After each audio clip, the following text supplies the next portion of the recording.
And Top Nonprofits, our tagline really is, our mission statement is learning from the best nonprofit organizations and leaders. And so we're all about sharing information, which is what's so exciting about today's webinar.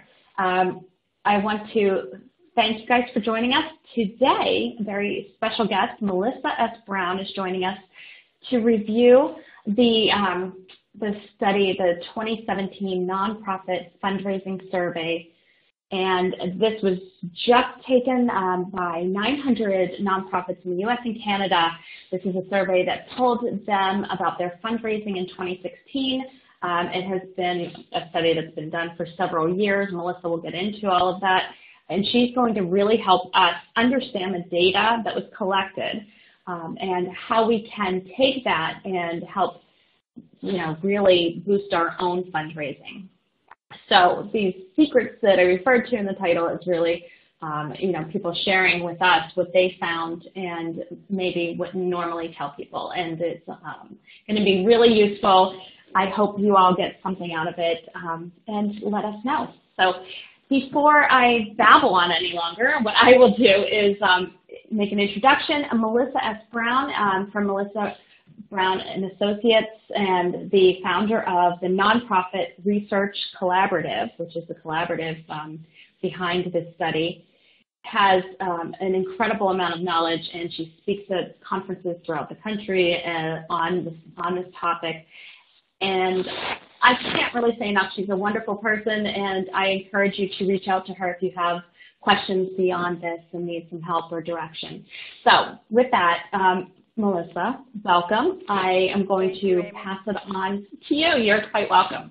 Thank you for joining us. Okay, and now I'm as pink as my shirt, so thank you, Amy, for that kind introduction.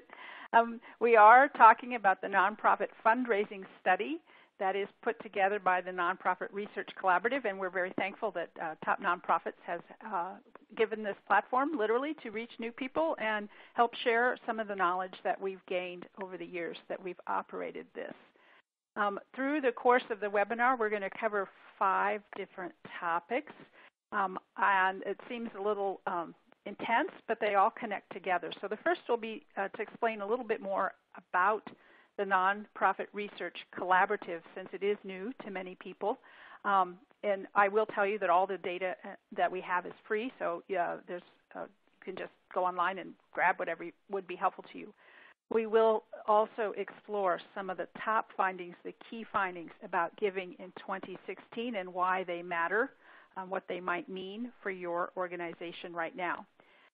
We'll dig a little more deeply into online giving in particular, because that is the fastest growing segment of fundraising right now, has been for quite some time. So it's important to understand the role that it plays overall in fundraising as part of a total fundraising plan, and also some of the best approaches in doing it. And we'll also look at bequests and planned giving. If online giving is the fastest growing area, bequests and planned giving are one of the least tapped areas. And there's a connection between the communication and stewardship that you have with your current donors and the possibility of interesting some of those donors in making a planned gift that would benefit your organization. So we'll talk a little bit about that, because that is really an unrealized opportunity in our sector overall. And then we'll talk about some of the predictions that our survey uncovered for 2017, and particularly some of the challenges that charity representatives said they were facing in fundraising. I'm focusing on the U.S. Results for this for 2017. And part of your opportunity, learning opportunity from this webinar, is to come away with some tips, some secrets maybe, that will help you overcome some of those challenges that we identify for this year. So get ready for the roller coaster ride through 5 different key points about fundraising in the mid-teens of the 21st century. So what is the Nonprofit Research Collaborative? I can just imagine how many, maybe 10 or 12 of you have heard about it. It was founded at the time we were coming out of the recession. You can see that graphic there. There's that big dip of the blue and the red lines. Those are depictions of the growth of gross domestic product. A recession is defined as two sequential quarters where there's negative growth, actually decline in gross domestic product, and you can see that we started that there on the left of the graph, and we went down into the deep valley there, and we started rising out of it in mid-2009. The blue arrow coming in that starts at the word research and goes out there to the beginning of the next hump, that is when we formed the Nonprofit Research Collaborative. This matters because, as you can imagine, during that recession, charities had no time, no interest in responding to surveys. There were several different organizations that were trying to conduct surveys at that time, GuideStar and Association of Fundraising Professionals and Giving USA, a whole bunch of them. And it was just impossible to get answers. People did not have time to respond to surveys because the whole sector was very stressed about raising money, about meeting needs. So we all met together in mid-2010, and we started asking, we said, let's do this together. Let's have one survey, ask the same questions one time, and we will put less burden on the charities, and we'll be able to do it in a way that actually gives us more useful answers. We won't all be asking the same things over and over. We'll ask one set of things, and then we can add some special topics as we go along. So at this point, these are the partners in the Nonprofit Research Collaborative. Some have been with us from the very beginning, and some have joined us more recently, such as TopNonprofits. So Association of Fundraising Professionals is one of the founding entities, and they, in fact, ran their own survey from 2001, just after the terrible attacks in September 2001. They started doing a survey about nonprofit fundraising, and it's their survey that really forms the basis. The Association of Philanthropic Counsel is a membership association of fundraising consultants, and of course they're very interested in these results and helps them work with their clients. CFRE International, as I'm sure many of you know, is the certification body for the fundraising profession. Giving USA is put out by another membership association of consultants, tends to be larger firms that work with larger nonprofits than the APC group. National Association of Charitable Gift Planners is another group that's very important in our sector, helping formulate standards and accounting rules and tips and techniques for gift planning. And then TopNonprofits, of course, helps us all learn from the leaders in the sector, and we are very grateful for your partnership and also for the platform that you're helping us get the word out about this study. So thank you for that. Thank you. Melissa. Yes. Sorry, I just wanted to jump in real quickly and thank you, and also let everybody know that because questions do come in, I want to let you know that the recording will be emailed out to everybody this afternoon, so you will get that. And also, I just wanted to, Melissa, just ask if you can just watch your mic. I think it might be hitting something, causing some intermittent static. I was Great. hoping the static was just on my end. Thank you. Thanks. Okay. So one of the features of the Nonprofit Research Collaborative is that we don't just ask about fundraising and whether funds are going up or down. There are some other organizations that track that. We also ask about whether you met your fundraising goal. So it's not enough to know, oh yeah, we raised more online or we raised less through board giving. We also want to know whether organizations are meeting their total fundraising goals. That's a test for success, and that gives us a way to evaluate what's really working in the nonprofit sector. And some of our studies do actually use that test for success as a way to assess what's effective. We ask about 15 different methods of fundraising, and I'll go through some of those in a minute. So it's not just online, as some surveys do, and it's not just direct mail, as some other resources do, but it's those blue boxes represent the 15 different methods that we ask about. We report our results by size of the organization, which is the actual budget size of the total operating budget of the organization, which is in fact one of the key drivers of how fundraising is conducted. And we also ask based on subsector or mission, arts, education, human services, and so forth. And then each wave, we have 2 waves a year. Each wave we ask one special topic. So we have some prior reports, for example, based on those special topics. We have one about the annual fund, we have one about capital campaigns, a couple about board involvement, and then this particular wave of the winter 2017 report has a section about the impact of the American election. So you're welcome to go to NP Research, all these .org, npresearch.org. All of these materials are free, and you can download whatever suits you, whatever might help your organization. We have some other topics coming up, but I will let you read that list and decide if you'd like to sign up for our mailing list and get news when those are coming out. We really value the input from every participant in the survey. We include lots of open-ended questions, and we take those very seriously. Those are, in fact, one of the key elements of the findings that I'll report about what's working. So with that said, I'll move on, and we'll look at the results from 2016. In January of 2017, we began asking what worked in 2016. Did you raise more than you did last year, less, or the same? Overall, did you meet your goals, yes or no? And then about each one of those 15 different methods, did you raise more? Did you raise the same as you did in 2015? Or did you raise less than you did in 2015? So those are the way the questions work, and let's see what some of the results were. The green segments of this pie chart show the percentage of organizations that said that they raised more in 2016 than they did in 2015 in the prior year. And those two, the dark green and the lighter green, total to 60%.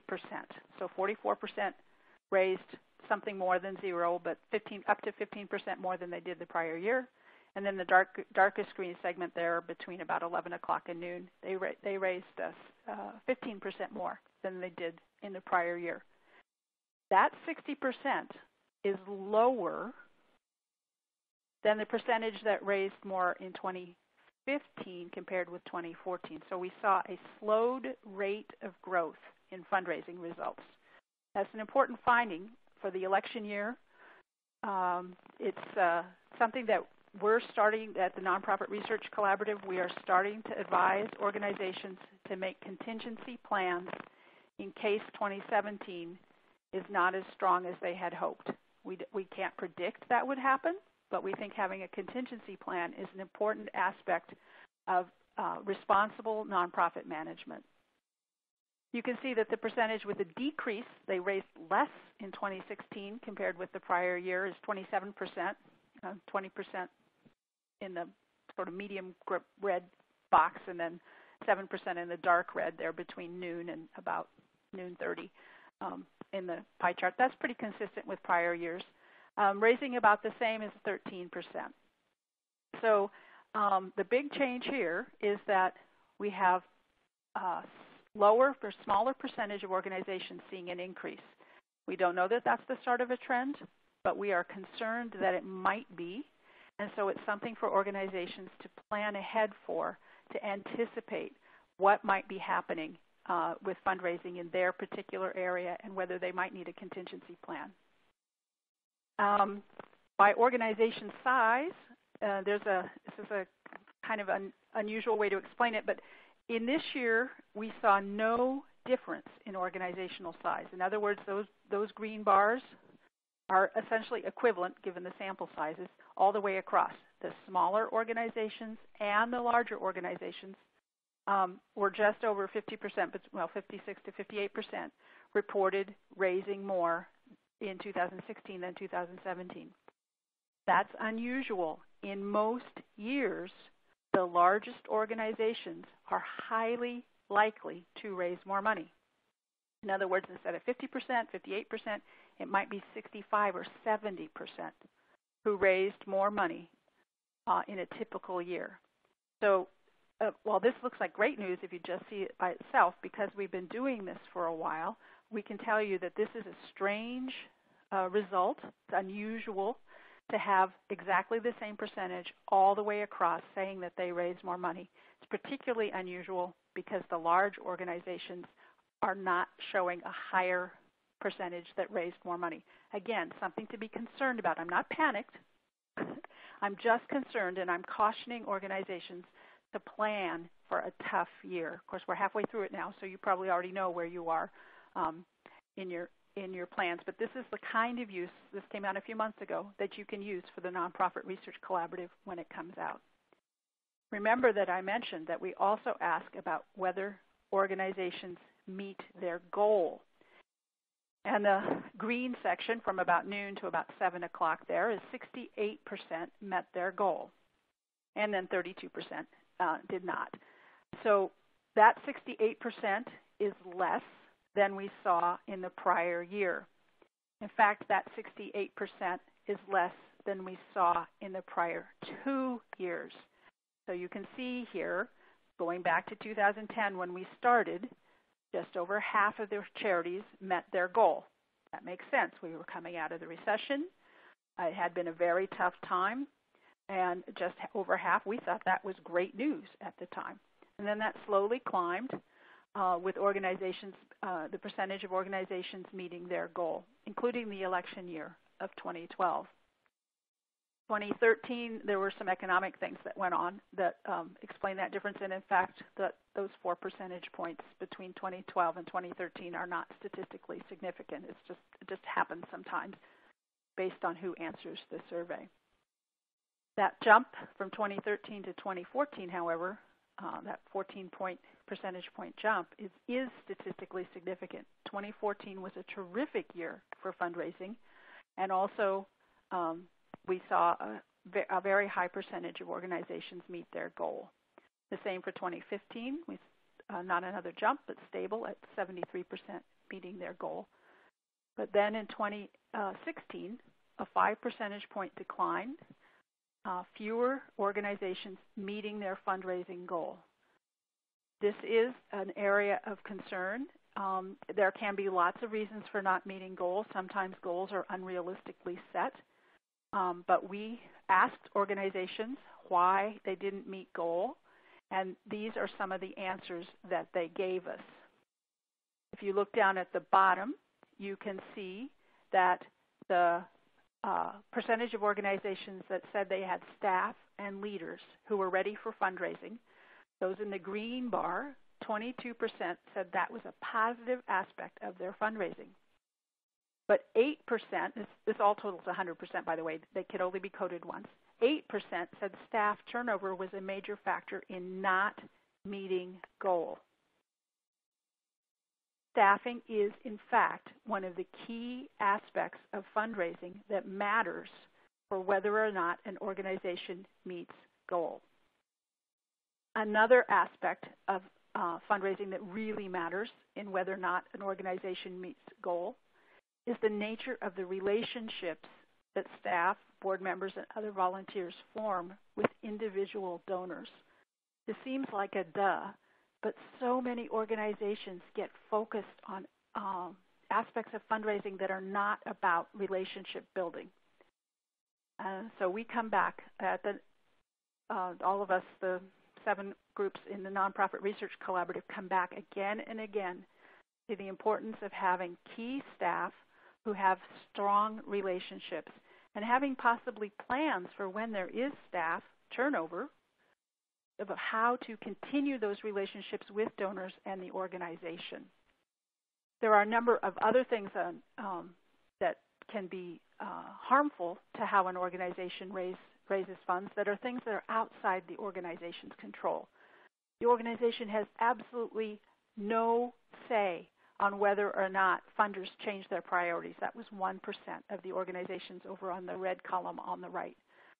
They have no say on whether or not a funder might have changed its funding priorities from the prior year. Again, that's 5% said loss of funding from a prior donor was one reason they didn't meet goal.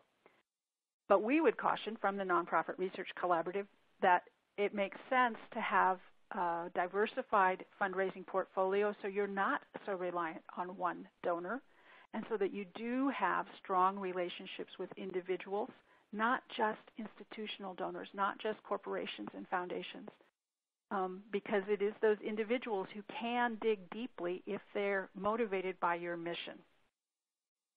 So again, the positive aspects are many times things that you can affect. You can affect using fundraising methods effectively, you can affect whether you have a goal or plan, a work plan to work toward. You can affect relationships with institutional donors and with individual donors. You're definitely involved in how campaign gifts happen if you're able to secure campaign gifts and work toward usually capital or comprehensive campaigns in this case.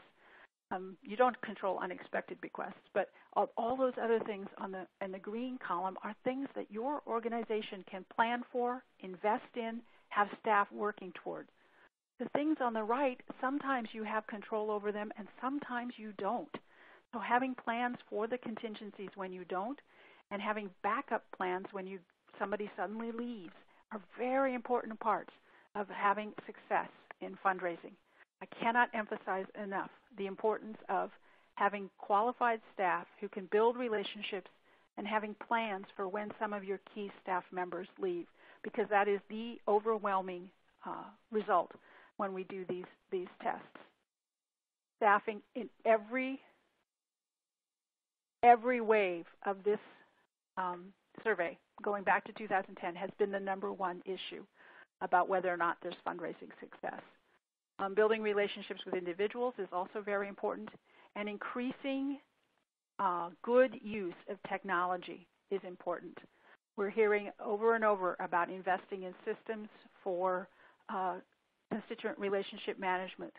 We're hearing about good communications plans, not just fundraising plans, good stewardship plans that send information to donors about the impact of their contribution or the organization's work that their contribution made possible.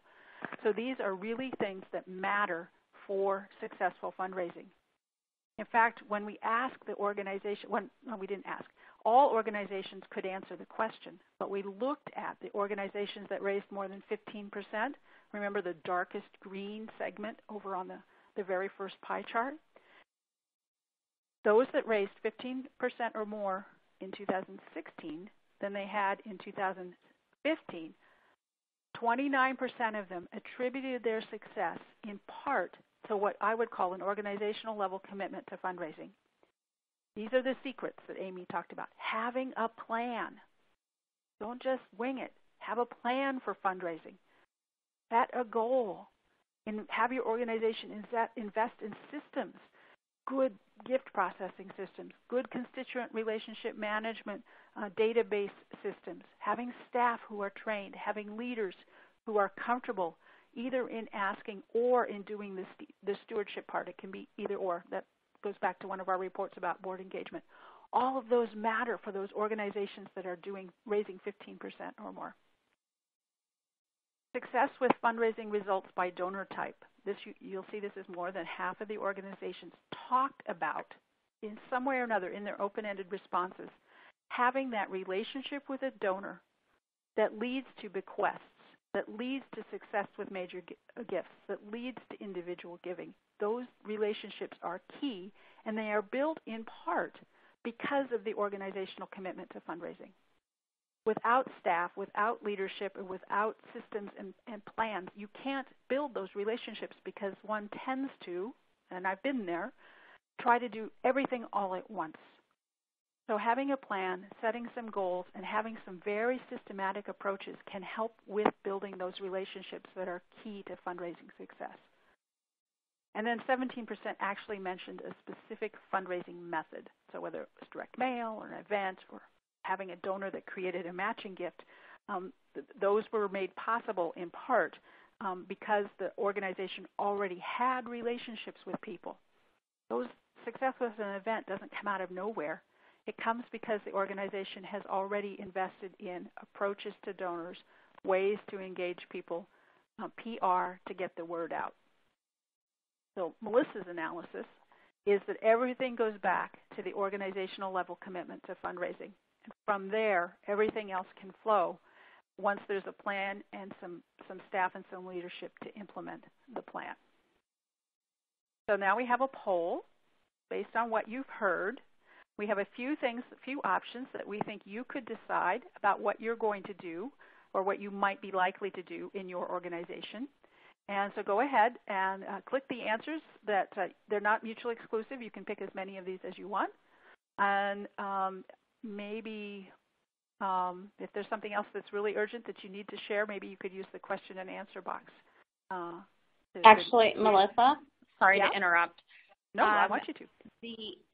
The polling question is set up, the answer is set up so that you could only answer with one response. Oh, I'm sorry. Okay, one. Sorry about that. That's okay. So, this happens. So choose your best answer. Choose your best answer. Think hard about it.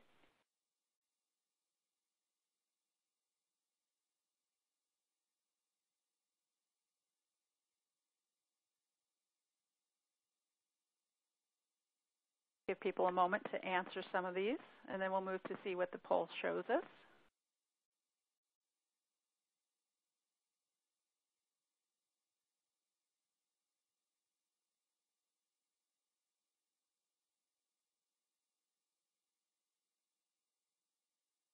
Another second or two.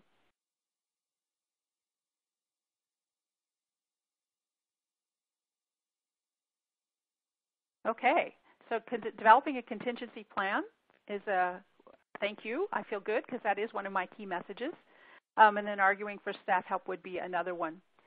Working harder, we all will do that to some extent, is terrific. I'm hoping that you still leave yourself time for weekends and evenings off. So those are important as well. And then not likely to change our plans. Sometimes it takes a while to shift into the Titanic, not the Titanic, the supertanker, so that it goes in a new direction, and I totally understand that. So maybe you can use some of what you've learned here to plan for 2018 or even 2019 if some of this might be helpful. Thank you all for your input. The contingency planning is, I think, a terrific idea in any year, not just this year. So let's look at online giving in context, not just as online giving. There are reports that are about online giving, technology-assisted giving all by itself, but it is only one of the many tools that organizations use. In fact, when we look at the organizations and their fundraising, fundraising methods, we can see that 80% or more are using most of these methods. We've got board giving and major giving and direct mail, online giving, events and email, foundations, corporation support. All of those are at 80% or more. We have organizations that receive bequests. There's about 70%, not quite 70%, that received a bequest, and then there are others that are receiving new commitments.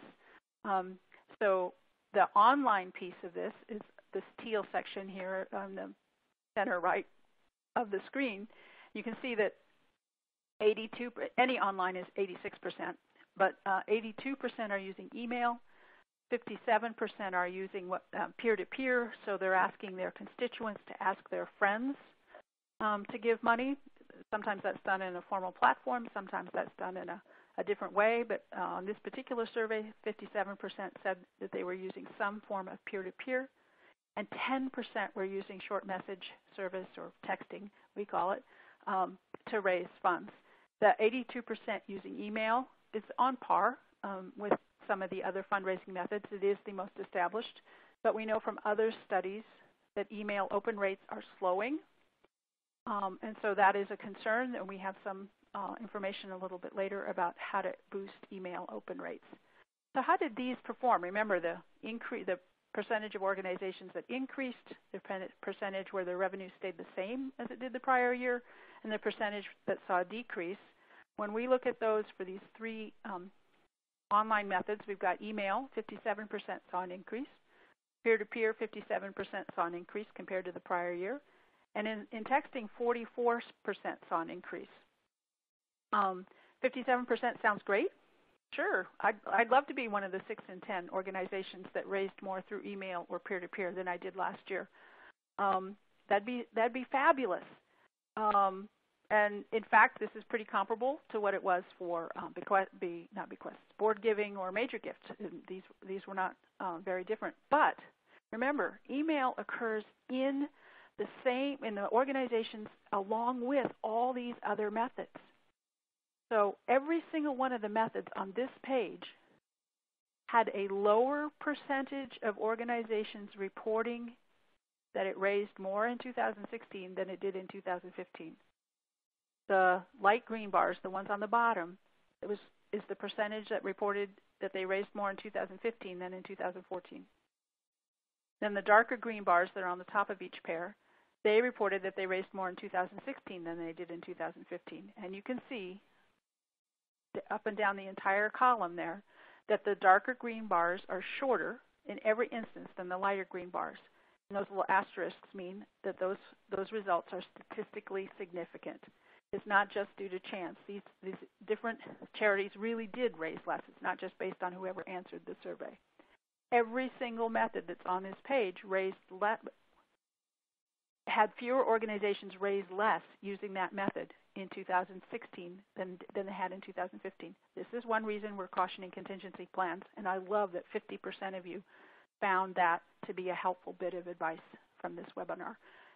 All these fundraising methods experienced a decline in how successful they were across all the 940 whatever it was charities that we worked with. Email's decline was not the largest. That was down there in telephone and texting, but it's one of the largest in the commonly used methods. You can see it's bigger than board giving. It's bigger. Those gap between the bottom bar and the top bar is bigger for email than it was in major gifts in board giving. This is an area of caution. Direct mail did not see this decline. Direct mail is one of the ways that donors are now responding to because it's novel. Remember, we're being saturated by email, so postal mail is starting to feel kind of fun and different. Back 10 years ago or 15 years ago, email was the fun and different thing. People give for a lot of different reasons, and one of the reasons that they give is because you're appealing to their sense of being special, their sense of being an important part of your community. I heard this summed up once by a bishop in the Lutheran Church. I don't know who he is. I've never learned his name, but this was written down in a newsletter. It said, "Money is me where I cannot be." To me, this is a really powerful quotation because it explains why people make contributions. They care so much about something that you're doing that they give your organization money to represent them in whatever kind of work you're doing to bring about positive change. They give you money to represent them to do work in a community to bring about positive change. They have to trust you to give you that money. They have to know what kind of change you're going to bring about and what they, quote, what their role in the world is, how their role in the world is perfected because of their participation. This is why that relationship piece is so important. We don't always have to do it in person. We can do it with technology. It really relies on an exchange. We hear this over and over. It is not just asking for money. It's about asking questions and listening to the answers. It's about genuinely interacting on social media. You see the most successful social media campaigns, there's a real person answering every question or every post that somebody makes. It's not just some kind of robot saying, "Thank you for your response." There's a real person who reads the question and answers to it directly. And your organization is not just asking for money. You're asking for partners in reaching your mission, reaching your goals. And part of your opportunity is to educate them, to share knowledge about how to reach that mission, how to reach that goal. So you can do that with technology. You can do that with direct mail. And here are just a few examples. An email is a terrific way if it's short, if it's easy to skim, if it has a great visual. I put this up there, that blue success story, because I kind of liked the blue, but now I look at it and say, whoa, that is so busy. There's so many things going on in that. Maybe I probably wouldn't use that as a photo now that I've reflected on it. because there's just too much happening on it. So have a really short, easy to skim, easy to assimilate message in your emails. People are reading them on their phones. It has to be very short.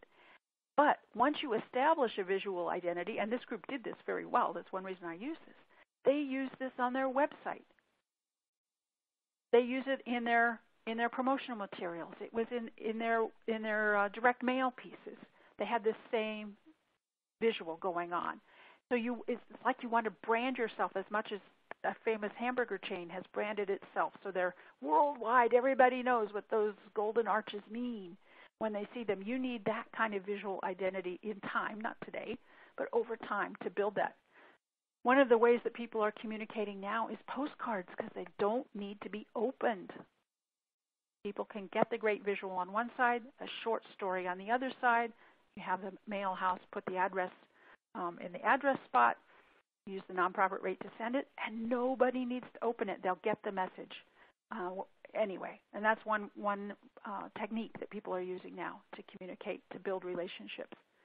As I said, postal mail is another method that people are using to build relationships with donors. And the key is to get the mail opened. So this is what's working right now. The envelope has some color on it. Sometimes the envelope itself is a different color, but as you can see in the image here, that particular envelope has several different colors printed on it as part of the mailer, the carrier envelope for the package. And it's about thank you, not just we're asking you for more money. You are going to need to segment your list. It goes back to using the CRM, your donor database, to get as much information out of it about why your donors are giving, where they're giving from, what they've given to, any segments that you can do so you can personalize your message. You can get someone to make a matching gift offer. That's a terrific way to involve new donors, especially if it's a matching gift for new contributions if your part of your list is not yet donors. And you also want to use your segments to help you determine who are the donors who are most likely to respond, because you want them to open that envelope. One way to do that is to use a first-class stamp, not the nonprofit rate, the first-class stamp. You want to use nice paper. If the paper feels like garbage, people put it in the garbage. Have it feel nice in the hand. It doesn't have to be expensive. It just has to feel nice, not give you that kind of creepy crawly on the back of your neck. And you want to do the three-way match, where the outside of the envelope is a flat outside and the donor's address is printed or handwritten on it. The letter inside has the donor's address and it says Dear Mr. Smith or Dear Mr. Sample in this particular slide. And then the response device, the item that they send back with their gift, says Mr. Joe Sample, and then some other content information. That's a three-way match. When the envelope's opened, that's one of the best ways to get a return gift. You also want to have some information on your web page. Every postal mail request should have your web page on it, and it should have options for donate, nice and big, just like it's shown here, as if that's a menu. Your text should have calls to action. Your text should be mobile friendly. You should explain why. I want to be involved in the kids who are learning about art. I don't care about your organization. I want to know about the kids. So tell me about the kids. One image at a time, an easy form to fill out, and then accept every form of payment that you can. And this information happens to come from TopNonprofits, so there's the URL for the website. You just go to TopNonprofits and find it, and you'll get more content than I show here. These are some of the best resources for how to design your web page. So here we have another poll for what can you do to effectively communicate with your donors. Report more facts, fewer asks, have better subject lines, use postcards, or create a seamless look across channels. Pick one of those answers, and we'll just do maybe 10 seconds for this.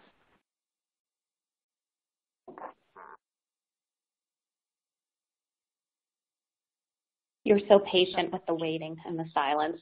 That's how you know Melissa is an excellent, experienced speaker. She's a pro. Okay, one more second. Thanks, okay, Melissa. We're going to go. Okay. Ooh, so 2/3 create a seamless look across channels. That's terrific. That is, and it's so good for branding. Using postcards is terrific as well. 33% of the, Amy, these add up to more than 100%. And then better subject lines. All very good choices. So I hope those are helpful topics, and that I'd love to hear from you if you implement one and you find that it really helps you turn around something that's been frustrating to you. Thank you. So let's look about bequest giving, the relationships that lead to evergreen gifts. Evergreen means that they're giving a gift as part of their estate plan that might fund your organization for 5 years or 10 years or 20 years. It's not in perpetuity. You're asking people to create a legacy so that their annual gift is essentially renewed beyond their passing. So in this study, in the Nonprofit Research Collaborative study, almost 70% of the charities received an actual bequest, dollars from a bequest.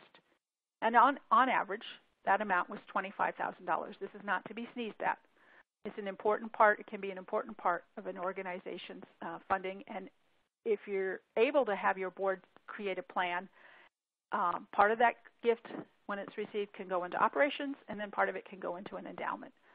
That's a bonus benefit of participating in these surveys, these webinars. This slide just shows that $25,000 is right in the middle of the graph, and it doesn't really have any purpose other than that. So I'll move right on.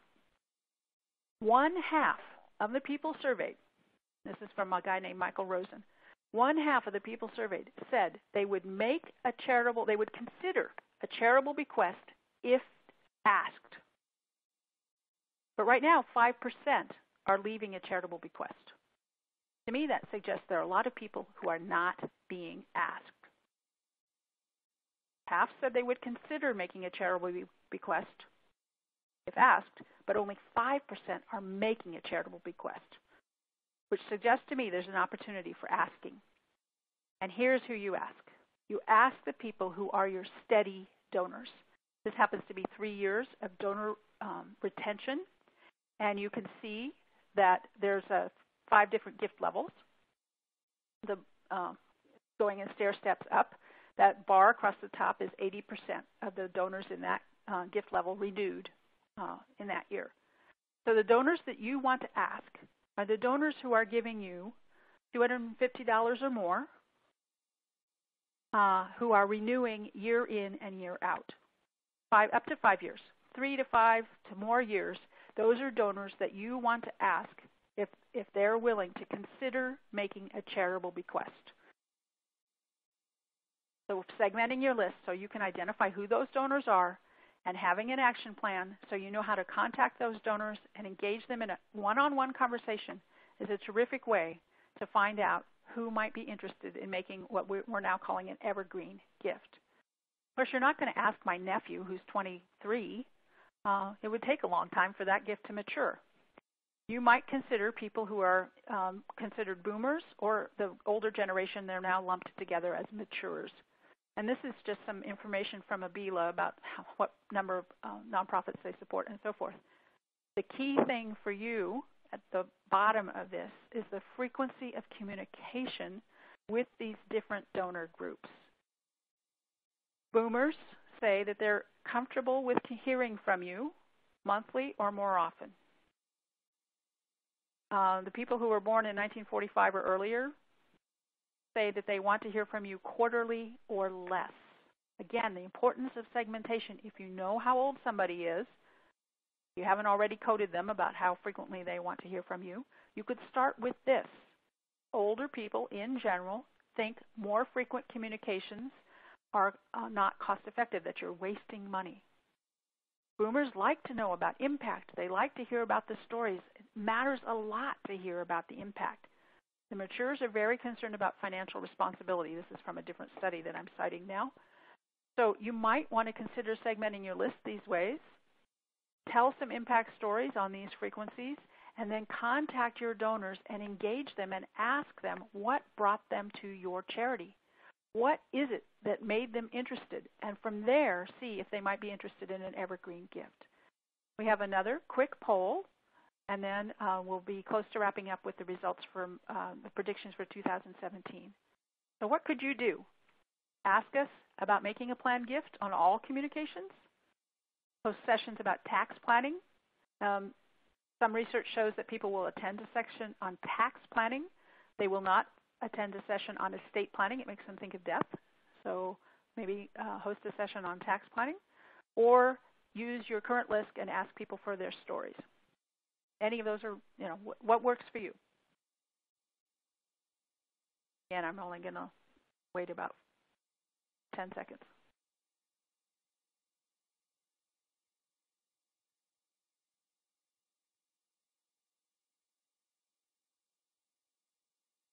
Another second. See what these results show. Segmenting your list. Identify the potential planned gift prospects is a clear strategy to use. It's also probably the most cost-effective, so I commend you for that. Call us for information about a planned gift, and hosting sessions are both good strategies. At least starting with who on your list would be good to contact for those tax planning sessions makes a lot of sense. I have heard organizations have success with the call us for information, but I think that the segmentation is more likely to yield results for you. Okay, so let's move to what's going to happen for 2017. The predictions are that just over 60%, 65% of organizations think they will raise more money in 2017 than they did in 2016. That's probably 5 to 10% high based on our experience. So it might be 55% to 60% that actually raised more money. There were 6% in this particular year who said it was too confusing a year to guess. We've never offered that option before, so we're not sure what that means. And these are the challenges, and this is what I really wanted to bring out, that people said that they experienced. 32% were very concerned about what would happen with government funding, and I think that makes sense in the United States context. And then we have a number of other things where staffing, again, is an important concern. That will either drive success or contribute to failure one way or the other. So thinking about how you can accommodate staffing is a really important piece of your fundraising strategy and your fundraising plan. I can't emphasize that enough, that your organization's capacity to respond to changes in staffing, especially at the executive leadership level or at the development officer level, is one of the predictors of success. I'm going to switch my phones here, Amy, so I'll show the slide briefly for the sponsors again, and then I'm going to dial on a different line because this one's going low and let you get into questions. Okay. Well, thank you for that.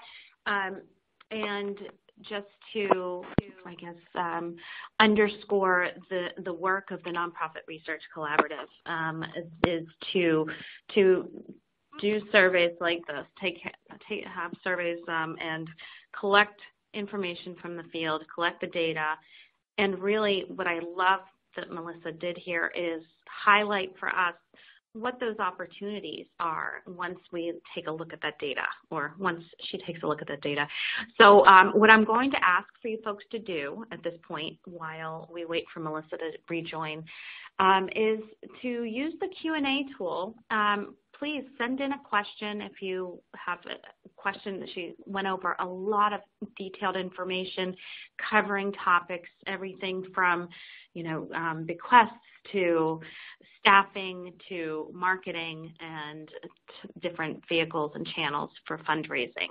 So for those of you, we have some questions that have come in, but feel free to continue to send in questions because we can ask those. Melissa can also respond to those at another point too.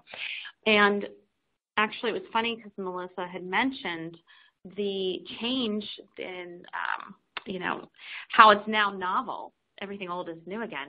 Now it's novel to get a piece of, direct mail, and, everyone's email boxes are so cluttered.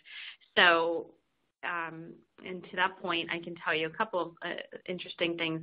I have a friend who owns a printing business, and that's exactly, she had the best year she's had in 10 years just last year for that very reason. It's kind of just, trends and how people are communicating and where you can find opportunity. So it seems like there's opportunity there. Also, for those of you who've been on our webinars before, we hosted a series of webinars featuring John Hayden, who is excellent at digital fundraising and digital marketing. And one that really sticks out was the email marketing episode, in which he went over, just how to stand out, because that's the problem when you're one of 5,000 emails in somebody's inbox. So definitely we are, inundated with email. And Melissa, I see that you're back. You're just letting me ramble. Sorry about that.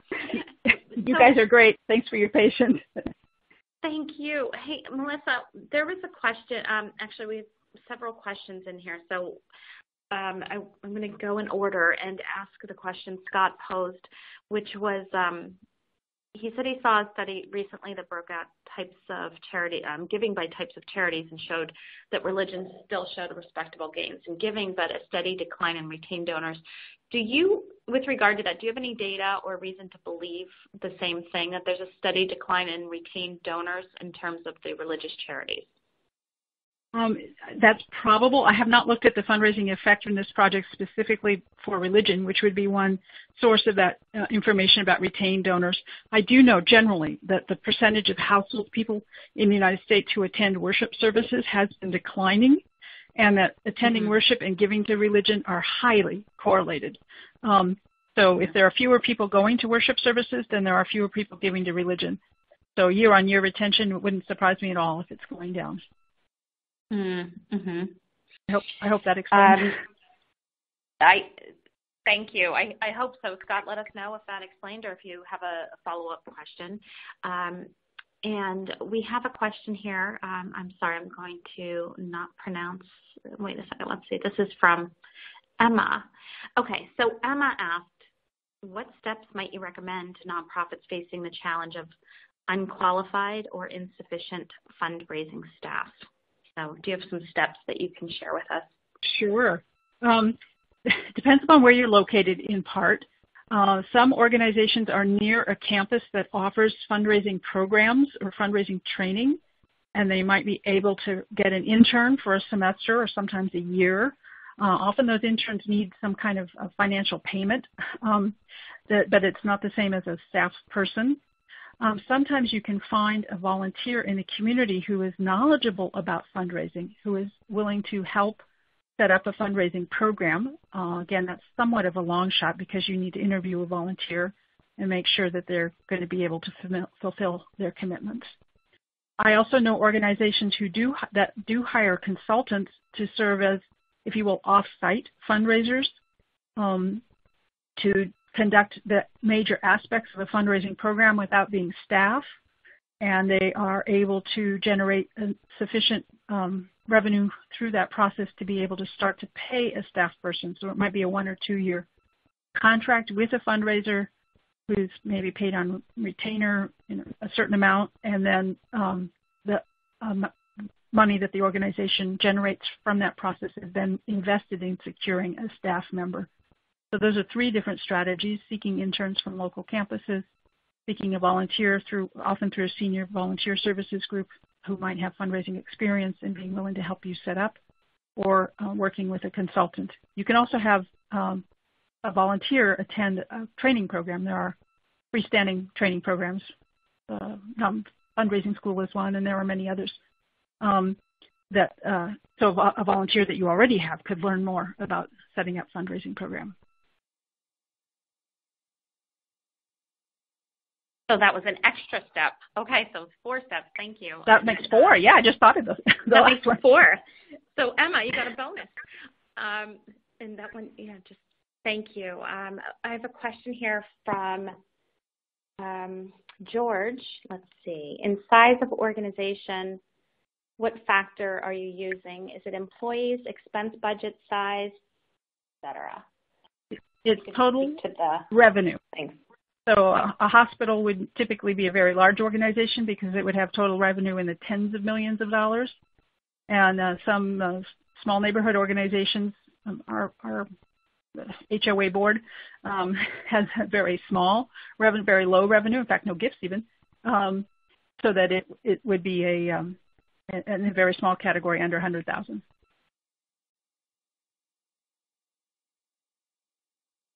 And I've had several people, thanks Melissa, I've had several people ask about getting the slides. Sure. We'll share the slides with you, and you also have access to the entire study, the research study. It's 56 pages, I believe. That's pretty robust, and we'll be able to, that's provided in that resource list, so you can click on that there as well. The study, again, thank you so much, Melissa, for going through all of this. It's really helpful, and I'm hoping it provides everybody with some great tips, how to move forward and how to be prepared. I love that, it's kind of setting us up for it's going to be a challenging year from the indicators. So here are some steps and to take to ride those, weather those problems, but also, you uncovered some opportunities. I'm curious to know how many of the folks on the call have been segmenting their lists to the degree that that they can tell if somebody if they're a boomer, if they're a mature, if you're communicating on the right, amount of times per year. So I think that's all really fascinating and helpful stuff. Thank you guys all very much for joining us. And Melissa, thank you. I really appreciate this. It's wonderful being part of and supporting the collaborative. We're happy to do it, and we're excited to share this information with the sector to help everybody. So thank you all for joining us. And please feel free to utilize those resources in the resource list on your dashboard. Please feel free to reach out to Melissa or myself if you have any questions that pop into your mind later. And certainly please visit npresearch.org. You can get the study there as well, and you can find out what else is going on with them. We're going to be conducting another study in the summer, so I will definitely reach out to the folks on this call about that. And please take the survey at the end of when we end the session. So thanks, guys, for everything. Thank you, Melissa. My pleasure. Thank you all. I'm glad to have so many good questions and people who were interested in the topic. It's super. Terrific. Thank you, guys. Have a great one. And let's do this again real soon. Thanks.